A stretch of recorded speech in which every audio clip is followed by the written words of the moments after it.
Hey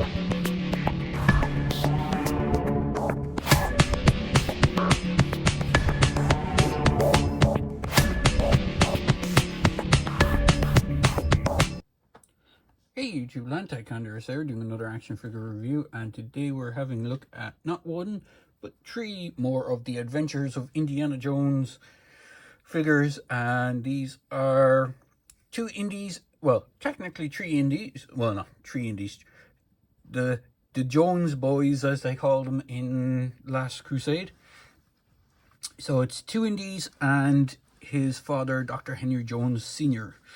So they do come on the standard blister packaging, which is these ones, but unfortunately the glue that was on the bubble on the ones that I got were so loose, you'll even see it when I'm going through the figures, it just literally fell off. I got these ridiculously cheap. There is a local store that was selling them for about 10 euros a pop, and because they do a kind of a, the more you buy you get a discount over time kind of type thing, it worked out I spent 10 euros on the whole lot of them with the discounts. So I'll bring in the cards. So as you can see, this is like the glue was literally just holding it here. It should have gone all the way around, but it just literally fell off the card. The only reason I didn't hang on to the bubbles is because the bubbles had the price stickers on them and I was covering it, and I didn't want to go to the trouble of peeling it all off and then trying to put them back on. So here we have Dr. Henry Jones Sr., which is Sean Connery's character in The Last Crusade.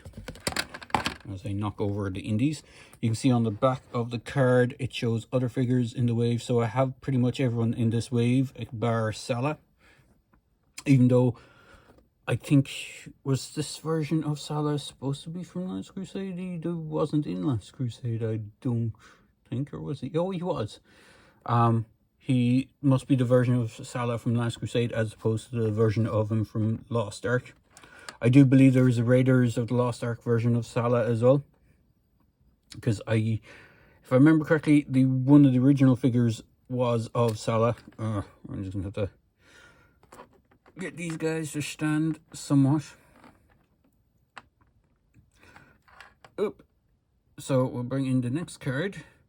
Interesting, both indies, in fact all the indies I have a blue backing to the card, whereas his dad has a red backing. I'm not sure if that's the case of all the kind of supporting cast characters, so Marion and Salah might have a red card backing. I haven't seen any of the other figures. Here is Indy himself from The Last Crusade, and you see there is an action feature with Indy. Again, flipping around the box, 80% or good 76, well, I'd say 50, sorry, good 50% of the card is made up of the legalese stuff, and the rest is just an image of the other figures in the wave. And when we get to Lost Ark, we have a bit of a difference. So in the Lost Ark, Raiders of the Lost Ark lineup, these are a direct nod to the original figures. So back in the late, I think I want to say late 70s, when the Raiders of the Lost Ark figure line came out, this is what they had. So they had a Marion Ravenwood, a Balok, the German mechanic Thoth, or however you pronounce his name, and Indy. And I believe, as I said, there was a Salah figure as well, but I think he was available only with one of the sets. And there was a Kairos swordsman as well, I believe. And so the Indies have different images of Indy from the movie. So you have the Indy of, I think it's the picture of Indy when he's in Marion's bar at in the Alps, I believe, somewhere along there. In Tibet, I think it is actually somewhere in the Tibet. You have Indy with Last Crusade when just after they steal the German bike with Sidecar. And then you have the picture of Sean Connery from Last Crusade where he has, if I recall, it's after he scares the seagulls with his umbrella and he's walking along, he has the umbrella up. He's after scaring the seagulls with his umbrella and they fly into the plane that's chasing them down and the plane crashes. So for the most part, the Indy figures are bits of reused parts with bits of new parts. So we'll go through those last, because the all new figure is his father, which is Dr. Henry Jones Sr. So he comes with one accessory, which is this small umbrella, which is folded up in its closed position. It doesn't open up. You don't get an open version of it. He's fairly basically articulated. His legs can go forward and can hinge at the knee. I do find it interesting or fascinating that, now these are based on old figures. Well, this is based on a figure that hadn't been around in the time, but the actual figure line in general are based on figures that were made back in the 70s, early 80s, I want to say. It is interesting to note that even though Kenner had the technology to add it and do it, they never added the articulation, this seating articulation, to any of the Star Wars line. Kenner were also the people behind the Star Wars line. Unfortunately, I don't have any of my vintage Star Wars figures to hand to showcase what I mean. But like anyone who's a collector of the Star Wars line, the vintage Star Wars line knows that there were 5 points of articulation where the arms would rotate, the legs would just move forward. There was no bend, no hinge, which really makes a difference on these figures, and the heads are on just a swivel. So I do think the likeness on this doesn't quite capture Sean Connery, maybe from certain lights. To me, it looks like a young version of Steven Spielberg. Maybe someone in the comments might, agree with me or not agree with me, but I think the way the way the light captures it every so often, it looks more like a young version of, I was going to say Sean Connery, young version of Steven Spielberg. He does hold his accessory in his right hand. You can sort of get it into his left, but it's done in the same way that Indy's hand is done, so it's kind of more open, so you can kind of get it the whole stay in there. It doesn't drop out too much, but it's more intended for his right hand. Oh, he does have peg holes on the bottom of his feet. These figures all have the same articulation. So as I said, arms can swivel around, legs can kick forward. Now, the thing with Dr. Jones Sr. here is his hip swivel, or his hip articulation, is more forward. This is how they kind of should have done it. I'll show what I mean on the Indy figures, and I'll do a slight comparison between them.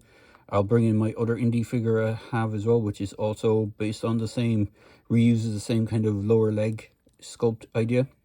But for now, we'll put this guy aside, and we'll get on to Indy. So we'll go with Last Crusade Indy first, because since I just did a quick review of his father, we have this one. So this is one of the more accurate style Indy figures, and I mean that by his jacket. In the original lineup of figures, they kind of did what they did with Han Solo with the Hoth gear. They kind of changed the color of his uniform, and there's a debate on whether it's a brown top he had on or blue top he had on. For the original, as this is based on the original Indy figure, you can see they gave him a black jacket as opposed to his more traditional brown coat that he had, or brown jacket that he used to wear. But again, we'll get into that in a second. He does come with 3 accessories. He's actually one of the few Indies to have quite a few accessories. He comes with the grail itself, so it does like to fall out, but he can hold it in his left hand. He can actually hold it in the right hand as well, but because the right hand has an action feature on it, I wouldn't advise it, because you could fling it. The action feature is a kind of a spring-loaded arm. He's actually one of the few Indies to have a satchel, which is interesting. And he has a pistol. In fact, if I bring the pistol up close to the camera, you might just be able to see it. In fact, let me just readjust my lighting. This might make it a little easier to see. So there is the pistol in all its tiny, tiny glory. So they both come with the same pistol. It is designed to fit in the holster on the leg.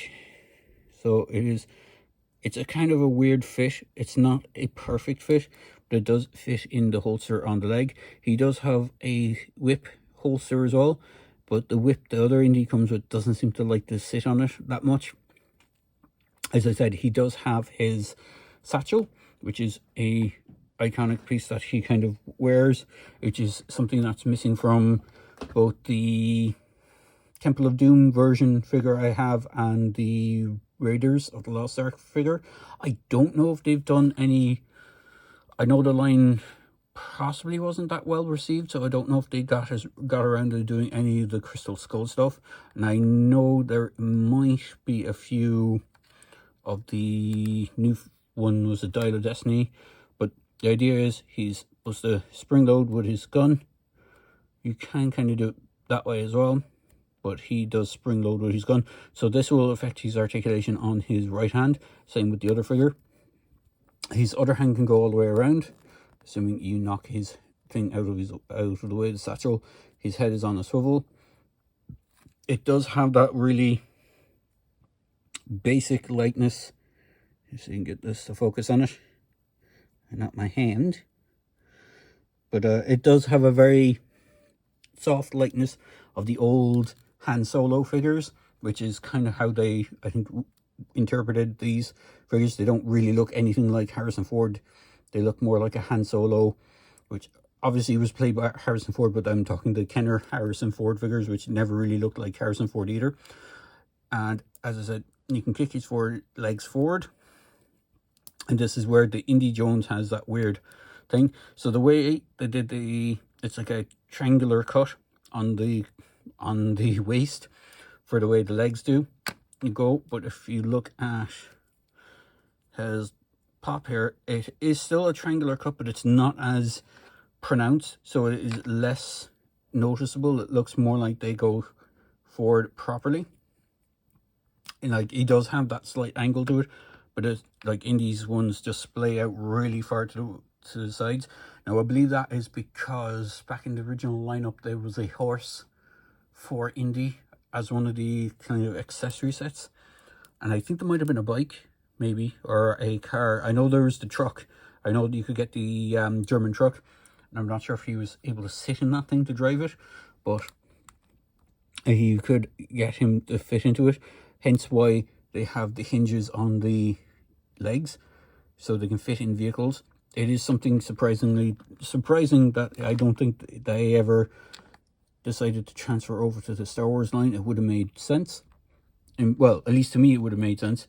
So before I get into the other figure, I'm going to do a little comparison, because I have the, what's that, early 2000s.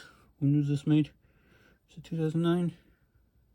2004, I believe. If I can see this right on my 2008, whatever it was, mid early 2000s. Here is the Hasbro Crusade, Indiana Jones and the Last Crusade version Indy that this figure is based on. This is the more modern interpretation with the kind of, still didn't get the look of Harrison Ford completely right, but it has a closer look to how Indy looks. So you do have that. So it is a different figure altogether. And then, as I said, I'll bring him in because I have him. Here is the Temple of Doom Indy. So I have an Indiana Jones from all three of the original trilogy. As I said, there I don't have the ones. So this guy only came with this sword, or the knife for cutting the bridge rope, or the rope bridge, the rope bridge. And again, he does have that same, get his little sword, he does have that kind of cutting swing action on the right arm. So it is a gimmick of all the Indies. I don't think any of the other figures have a gimmick. At least any of the other figures that I've seen have been kind of later. Like the other figure I've seen is Temple of Doom Short Round. So, and this guy, so they don't have an action gimmick. I'm not sure if the other figures in that Raiders of the Lost Ark lineup had action features. There could have been. I wouldn't be surprised if Thoth had a arm swing action where it shows his hand, which has the burn on it. But you can give him the pistol from the other indies if you want, and you can do the same thing. He even retains the same leg sculpt, so it's the same kind of pants sculpt basically. So if you have the pistol, it should, in theory, let's see if we can get it in there. These are a little bit tight.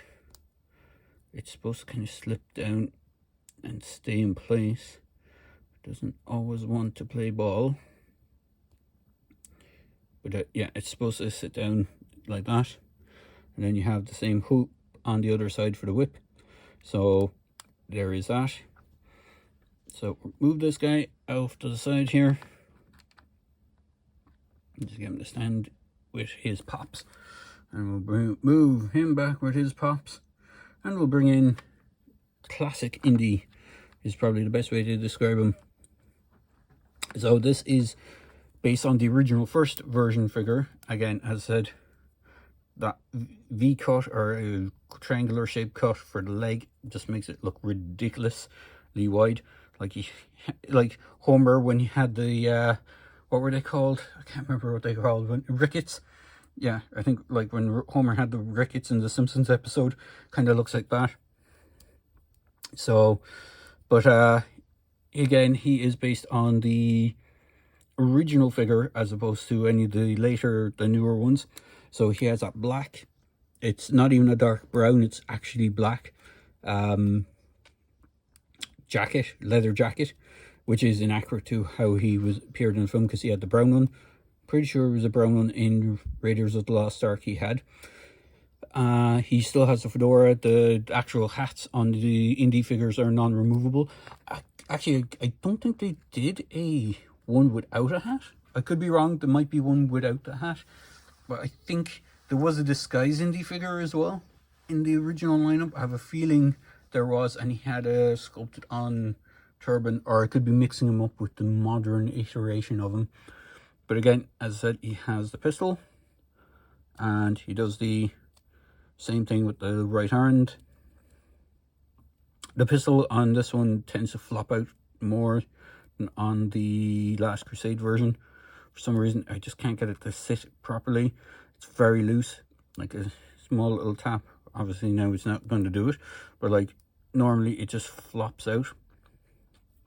He does come with his trademark whip, which is this weird long piece of string with a kind of dumbbell or a thimble sort of thing on it, so it can fall off it. So just be wary if it slides all the way off. You end up with just a piece of string with a knot tied on it, but it is designed so that it sits there, and it is supposed to go on his hand really awkwardly. So it does go into his left hand. I believe you might be able to put it in the right, but it might outstretch the grip for the pistol, so just be wary of that. Can he even hold it in his left? Or sorry, in his right? I don't actually.